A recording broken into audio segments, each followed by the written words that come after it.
Hi, I'm Andy Paul, host of the Sales Enablement Podcast. And for this session, I'm excited to introduce a friend of mine as well as a good friend of RingDNA, Richard Harris. Known for his work with sales development teams around the world and his real vulnerable approach to the challenges of sales reps, Richard is one of the most in demand sales trainers in the world. Now, let's get into it. Hey everybody, it's Richard Harris from the Harris Consulting Group, as well as Sales Hacker, and of course, Surf in Sales, which unfortunately will not be happening this September, but we're looking forward to having it come back in 2021. In the meantime, I am super excited to be here with RingDNA for Selling Forward, the virtual summit, and I'm going to talk about something that we've all done. I've done it. I've probably been this person being promoted just based on sheer sales performance or even just tenure. We've all seen it happen and we've all seen it blow up in our faces. And I want to talk to you a little bit about some things today that can help you prevent that in the future, and certainly give you some ideas on what to look for in somebody that you actually want to promote. So before we do that, though, I want to be super specific and make sure that we talk about a couple things. First of all, I don't do pretty slides. I'm kind of allergic to them. See, when I end up doing pretty slides, everybody wants me to do pretty slides. I'd rather just talk to you about quality content. So that's what we're going to do here today. All right. So obviously, we have to have the rapport building slide. This is my family. This is my son on the with the ice cream. Riley. He's also busting out some Hamilton at the school talent show. It's my wife Kathy, our dog Lola, and our other son Bodie. These are ways you can get in touch with me. By the way, please, you're welcome to email me, call me, text me. That's my real cell phone number. I'm always happy to be a resource to folks. So our agenda for today. Here's what we're going to talk about. We're going to talk about identifying this first problem of promoting the wrong people. The second thing we're going to do is we're going to talk about this concept called the Peter Principle, which has been around a really long time. I've recently discovered it and slowly becoming more and more aware of it and learning about it. And I want to share some of these thoughts with you. We're going to talk about some of the false assumptions people make in terms of promoting people. We're going to talk about the types of management skills I think we should be looking for within the people we promote and or bring on if they're coming from an external source. And we're going to talk about management competency, right? How to measure those things. So let's go ahead and go forward. The problem. This is what I've seen. Taking the best performer, making them the sales manager. Not a good idea, right? Taking the longest tenured person, promoting them. Promoting them, those who feel like they deserve to be there. They're entitled for whatever reason they think, but they actually lack the management skills. So let's dive into this a little bit deeper first. So the first thing I want you to understand is this Peter Principle, right? This principle was created, I think, in the 60s. And it talks about a person will be who's competent at a job will earn a promotion that's above and beyond their skill set. That doesn't mean that they're not capable of learning new things, but it's something that's way above their skill set, something deeper than just that. And so oftentimes when we look at sales reps, and you could look at this across any particular department, you look at for these things of, gosh, we're experts at closing revenue. We're experts at product knowledge, process knowledge, objection handling. We're often reward motivated. And sometimes we think we want to be managers, and that's okay. Those are all great things. But nowhere in there in being a top sales performer, is there anything really in our minds about conflict resolution, people management skills. We talk about things like empathy and the ability to handle objections, and we think that those are transferable. And in concepts, they actually are transferable, but they're transferable in a very different way. Much more like chess, not like checkers. So let's go forward a little bit further. As you look at your top sales performers, this is where I think sometimes we make false assumptions. I have done this. I've always thought that if someone is really good at prospecting, well, then they're going to be good at human behavior because they've got to measure responses, understand what people are doing, and think about what's motivating that other person. The same thing could be said for discovery skills. Oftentimes when we get into prospecting and discovery, we think that, we talk about it. You've got to sell with empathy. Well, leading with empathy is very different than selling with empathy. They're very similar, but they're also very, very different. We also think because someone has good negotiation skills, that they're very good at change management and conflict resolution. Well, in some cases they are. They might be good at change management for their actual client, right?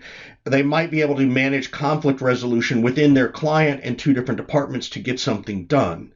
But that's very different when it's one-to-one within your own team, within your own organization. And what I want people to understand is that competency in one role does not mean they're going to be competent in a higher role. I have definitely been promoted way ahead of time. I probably have been promoted for the wrong reasons in some cases. I've certainly promoted people for the wrong reasons. And that's okay. I can admit it. It's okay to admit. So these are the things that I really want you to understand going forward from here. These are the skills that I really want you to start to look at. These are the top management skills. One, leading the group and managing the individuals. We hear it a lot, but we don't talk about it a lot. So today, over the next couple of slides, we're going to walk through those. We want to find someone who's naturally inquisitive. And what does that mean? We're going to talk about someone who likes coaching, whether it's being coached or coaching others. These are the things that I think that a good manager makes. We've got to talk about organization. We also have to talk about delegation. And then I'm going to give you the one final thing that's going to make you better, not only at sales or management, but looking for other managers, and something you can even try and take within your organization and use there. So let's go ahead and move forward. So one of the top management skills I like to see is leading the group and managing the individual. We hear this a lot, but there's not always a lot of experience. Sometimes we have a team lead who's maybe done some onboarding to help an individual, or they help run some reports for the manager, and they do sort of these other tasks, which are great, but they're task oriented. And that's part of the challenge. We need to see what their skills are like in a people oriented way. That's where we're really looking for leadership within these people. So we all have, because it's been one of these moments where it's like we all kind of know what good and bad looks like. So if I'm talking to an internal candidate, I'm going to ask them this. Hey, what do you think it means to lead the group versus manage an individual? How have you seen that work out well? How have you seen it not work out so well? As an individual, how do you like to be managed? How do you like to be managed as part of a group? And what I'm really looking for, and what I want everybody else to be looking for, is there a level of self-awareness to that? And based on that level of self-awareness, what would you do next? Great. So let's say you like to be managed this way as an individual. Now I promote you as a manager. Let's say you have someone who's the opposite of you, the complete opposite, doesn't like to be managed that way. How are you going to manage them?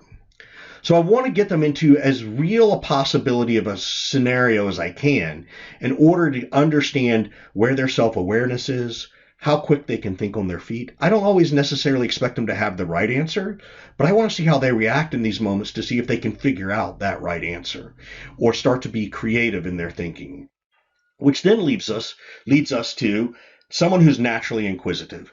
Now, this is one of those things that I think is actually generational. I'm a Gen Xer. The idea of Googling something was never my first thought. It was never the first thing I ever thought to do when I had a problem.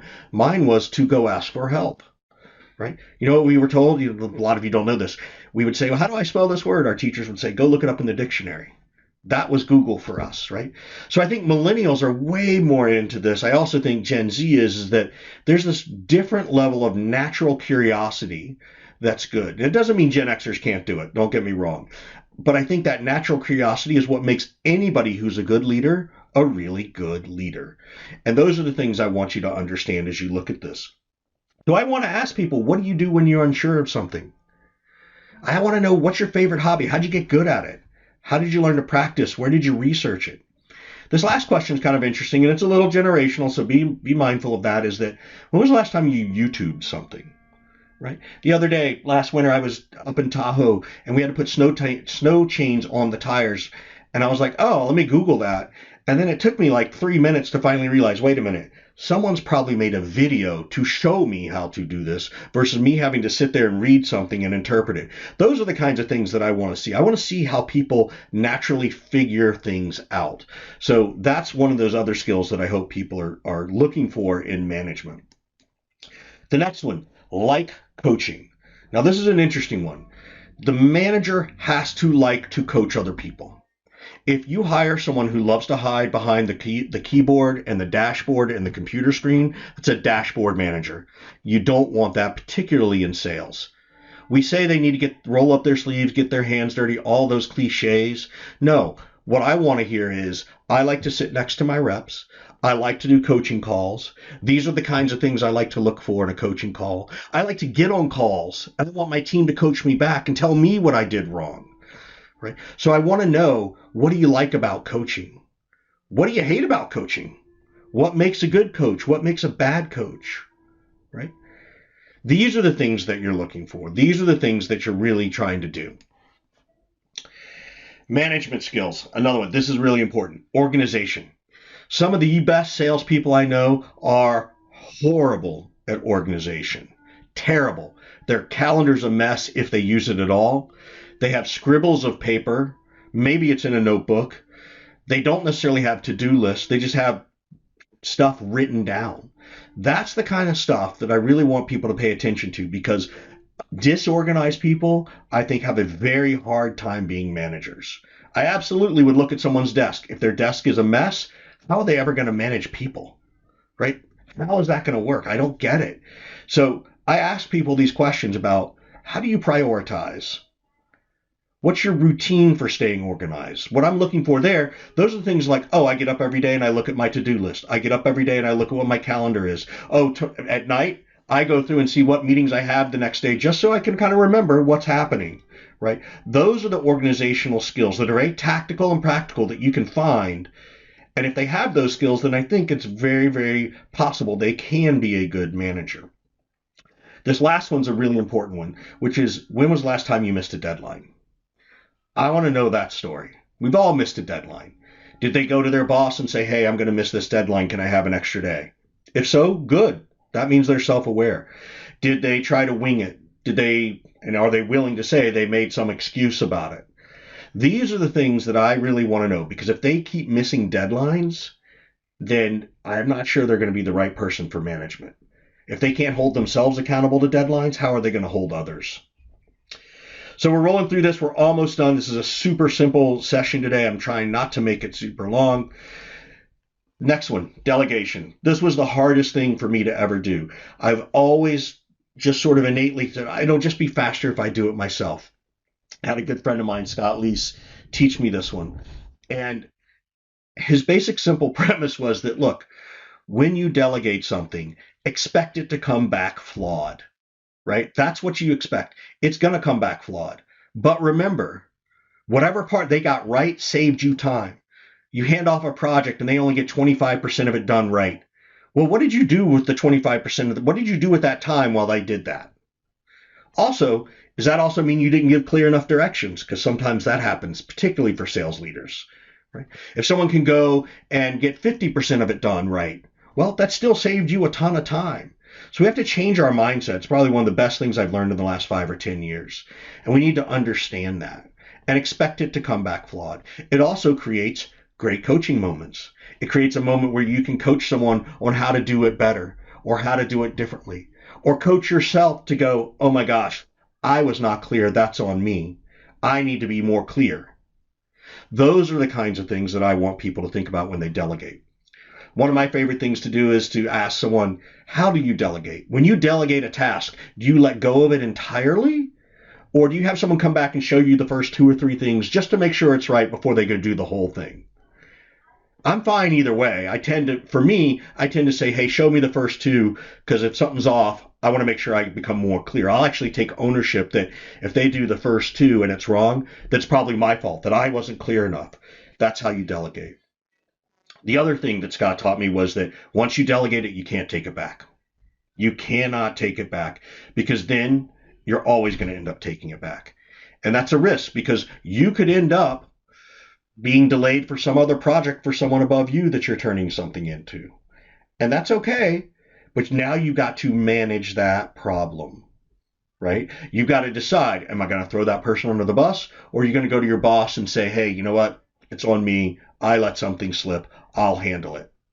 And then going back to the teammate that you handed that off to and say, look, I'm taking the heat for you on this, but we've got to get it done. When can you have it done by? These are the things that you should be thinking about as you, as a manager, try to improve your skill, or translate that into things that you're looking for as you try to promote managers from within. So the last thing, right? The one thing. This is the one thing that I think helps every single person I know who's a manager be an effective manager. And it's quite simply open and closed ended questions. The more open ended questions you ask in a management role, I think the better off you're going to be. Because one, they make us stop talking. It encourages self reliance. That's what open ended questions do. Who, what, when, how, which. Be cautious of why. If you've read Never Split the Difference, we all know why can be seen as accusatory. So we don't want to use that if we think that's going to give us that backlash. We don't want to accuse anybody of anything. Now let's talk about closed-ended questions. Closed-ended questions are really good to confirm something, to doubly confirm something. But here's what happens in a closed-ended question. A closed-ended question pushes you to a yes or no. That also means you're being forcing yourself or someone else into a rational mindset. So, what that means is in a rational mindset, they're now measuring pros and cons, right? And if they're measuring those pros and cons, what's really going to happen is if they really haven't bought in to what you've been talking about through open-ended questionings, you're going to hear hesitation in their voice. They might say, "Yeah, I could do that." But then there's that pause. Because being rational, when you're in a rational frame of mind, you're much more comfortable with the status quo. That's what happens in those moments. The status quo is easier. So if you haven't gotten their buy-in, then asking that closed-ended question is going to give you that false positive around a yes, the counterfeit yes, and you're going to realize that people haven't bought in. So I really encourage people to use these open and closed-ended questions from that strategic standpoint and a management style. As you're looking to interview managers within your own company or reps within your own company to be managers, using more open-ended questions, using closed-ended questions after you've gotten their buy-in. This is where the value of these things come in. Now, these are the kinds of skills. These are sales skills that are transferable, right? You can use open and closed-ended questions to be a better manager, to manage through conflict resolution, to manage through challenges, to negotiate. These are the things that we really, really want to look for. So with that being said, I want to say thank you to Ring DNA. Thank you for your time and attention. Thank you for paying attention and putting up with my non-pretty slides. Again, my name is Richard Harris. If I can ever do anything for you, if I can ever be of help, that's my email address. That's my phone number. Text, call, write, LinkedIn with me. Would love to stay in touch. Thank you very much. All right. How are you doing, Richard?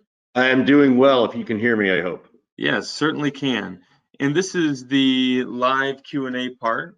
We have a few people coming in saying, job well done, as always. So great work there. Anything else that you'd like to add or any common questions that you typically get when addressing this topic? One, always communicate with your manager as best you can.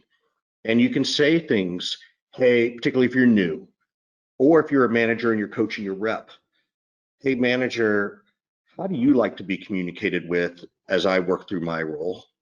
You could say the same thing to a rep if you're a manager, particularly if you're getting promoted from rep to manager and you're starting to manage, what were your peers and or friends, is to say, hey, look, I'm going to manage the team, but coach individually, right? So I want to understand how each of you want to be coached to. Some people like text, some people like Slack, some people like face to face, some people don't want to be managed at all, which is a whole other discussion. So I think the important piece is when you're managing people, and sometimes that means managing up, ask how they like to handle communications. Right? Explain, hey, as we work on this relationship, I may come to you with more questions, and then over time, I hope I don't have to come to you with more questions. I may come to you with more coaching, and then over time, I want you to be self-reliant. And I think that all managers and employees want to have accountability, be respected, be able to do things on their own, and to a certain extent, make mistakes. And I think if you can start your dialogue with people there, like, hey, this is what I think we all want. How we all get there may be slightly different, but let's have an open communication style around it. That to me is what you say. When managers come with the, well, I've always got an open door policy, that stuff drives me nuts. It's like, no, you don't, because you don't even know what that means. You don't even know how to express something better than some buzzword your manager used. So anyway, that's one of the things I see around the management side of things. Happy to answer any other questions around this or anything else too as well. Yeah, so I know you addressed most of the questions head on, but a few more have come in. I want someone to Sure. help me know what is the best strategy to approach my customers to not impose his strategy. I believe I have the best way to communicate with all my clients, but he always says I do it the wrong way and never discuss it. So I'm hearing two things, and I know you're either paraphrasing and things can get lost in context. So I want to be mindful to that. Is that one thing I heard this person say as you were reading it was, I think I have the best strategy. The other thing I heard you say was, but it's not working. Well, those two things are in direct opposite, right? That means you don't have the best strategy. You think you have the right one for you. So what I encourage people to do is to communicate with people, your customers and prospects, in their headspace. And again, it's the same thing. Hey, I'm a really big emailer. I send a lot of notes. I hope that's okay with you. How do you like to be communicated with? Are you a texter or are you not? I think it's a great question to ask.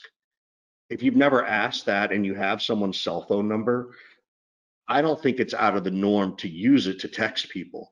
I think you have to be mindful if they're texters or not. And I've got several SVPs of very big companies that I just texted the first time because I'd had conversations. So granted, I had a little bit of a relationship. And I said, I hope it's okay to text you. If not, please tell me. If so, I promise I'll never abuse it. So I think sending that message before you ever ask them a question, if you're going to start texting people, is really important. But I think you have to ask your customers what you want. And I think you have to say, hey, as we move forward, this is how I communicate. Tell me if you want something different. What ends up happening is that people then do acquiesce to what you're doing because you've asked them. And technically, they can't really complain if you said, please tell me if you want something different. And if they do complain, well, then you got to decide if they're the right kind of customer, which is a whole other question. Yep. And I think part of it is they don't believe in their boss's Nope. philosophy Oh, I of the think I lost strategy mine. that they're imposing.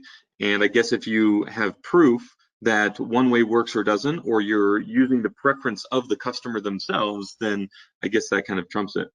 Yeah, that is my theory, is that you can't control a person, but you can certainly try to control a process. In controlling that process, you can communicate with your customer, prospect, or boss that this is how they want, this is their buyer journey, right? It feels like there might be something behind this that's like, hey, my boss is telling me to text them or email them or call them 2 times a day to get an answer because it's the end of the month, into the quarter, right? As we're getting to June. And you then have to be able to stand up to your boss and say, you know, I appreciate your concern. I have done X, Y, and Z, and rationally that does not make sense. Here's my plan going forward. And then I will say to them, look, if you want to take over, I'm happy to let you communicate. But keep in mind, if you get an answer, it's because of your title, not because you sent the message. And Hmm. again, Richard can say these things because I don't have a boss, like I am my own boss. So I get that sounds really cool, Richard, but I got to get my paycheck. So it's a balancing act in managing up. Um, but that's Yep. my initial thought, is that just be over communicative. That's my best answer. Yep. There's a follow-up question to that. If you're having problem closing deals, how should your communication change? Well, I think so. This is, stop, and I'll make an assumption, but stop reaching out, following up, touching base, circling back, bubbling to the top. Stop using those words. They're terrible, right? So there's a couple of suggestions. One, ask for exactly what you want. Hey, Peter, haven't heard from you in 2 weeks. Can you let me know what next steps are like from your side? Ask for exactly what you want. Hey, Peter, I need to get, I'm being asked for when we're going to get the contract back. if we can't get it back by this Friday, when do you think we can? Again, I'm using open-ended questions, but I'm being very direct. I'm also trying to be polite. I'm trying to say, hey, this is the position. This is my job. Like, we should not be ashamed to ask for the things we need. We're in sales, and our prospects and customers shouldn't be shocked by them. What I think shocks them is that we don't ask for what we want, and we sort of try to allude or hint at it and then expect them to understand. Just ask for what you want in a polite and professional manner. I've done, not that I want people to, I've done a whole thing on breakup emails and what's the proper sequence or cadence to breakup emails. And I think that's one of them. There's a couple others. One of my first ones are you okay? Is the subject line. And it just says, hey, haven't heard from you in 2 weeks. With everything going on, are you okay? I don't want to bother you. And just leave it at that, right? And it's totally appropriate. Another one is a subject line of status update requested. Hey, Peter, haven't talked in a while. I'm just trying to get a status update so I can let my upper management know. We're expecting to get the contract by here. If there's something else I should know, can you please let me know so I don't keep bugging you? Those are the things I try to do. And I always say to them, I don't want to keep bugging you. I don't want to waste the real estate of your inbox. I don't want to be a pain in your inbox. Like, I literally want to tell them, like, do that. And then the last one I would always say is, it's okay to tell me no. Hey, if you decide to go in a different direction, just say so. No desire to bug you. So those are my ways to follow up on those things. So there's a lot of answers there. Yeah, good. Another one came in, and they said, thank you, person who asked those questions. I'm working for two individuals that are 100% a part of the Peter Principle. Is there any way to change the script? Well, I need to understand what you mean by change the script. I think the question becomes, if you're working for them, you have to decide if you think they're capable of learning. If they're not, then it's time for you to make a decision about what you want to do in your life and your career. And I totally get it. It's June, 10th, 2020. We're in the middle of a pandemic. Employment's up, employment's down. Like, I get the risk. I don't want to encourage anybody to go out and take a new job just for that. You do need to protect yourself. Look, if I were 24 years old, I'd probably quit and not worry about it. I'm not. I've got two kids, a wife, a mortgage. Like, I got to protect the homestead, right? I am my own homeland security in some ways. So there's a balancing act there. Depending on where they are, if they're SVPs or it's nepotism, you have to kind of decide if that's what that battle's worth. Now, I do think you can go to the manager and say, hey, I just want to share with you like some ways that I think that would be helpful for me. I'm not saying you need to do it, but here's some suggestions. If you could share this with me or share that with me, I think it'd be helpful. I think you can coach to that. Again, depending on the relationship in the organization, you could say, look, you know what? I'm coming to you with this because I'm not the only one who's concerned about it, but I'm going to speak my mind and tell you that I think these are challenges on our team, and I don't know what the answer is to solve them other than to communicate them with you. I could certainly come up with some ideas, but I don't want to step on your toes. So on the one hand, you're trying to give them advice and guide them, but you're also, particularly for these types of people, acknowledging that they're in their position of authority and that you can't really force them to change. So those are the things that I can see. Oh, VPs and nepotism. So I think it's fair that you can go to them and just say, hey, for me, this is the type of management style that works. If you can do it, I'd love it. If you can't, I'll adjust. And granted, you may not want to adjust, and you then have to decide what's right for you, because ultimately it's up to you. If you're a top performer, hopefully they're going to recognize that. If not, you're going to realize that they probably don't value their employees as much as they probably claim they do on their About Us page on your website. All right, great. That's all the questions and time we have right now. So thanks so much again, Richard, for joining us as always and giving that extra insight. I think this is a good topic that isn't always addressed. So thank you again. Yeah, no, thank you guys, Ring DNA. Thanks for everybody who hung out. I see it looks like more than half the people who listened stayed on board. So I really appreciate the extra time. And like I said in my speech, you guys can contact me on LinkedIn or Richard at rharris415 if that works. And think my phone number's in there. That's my legit cell phone number. So feel free to call or text me. It's okay. You have my permission. So thank you, guys. Thank you again, everybody. Awesome. Thank you so much. Have a great day. And thank you, everybody, Thank for you. joining. You have a good day as well.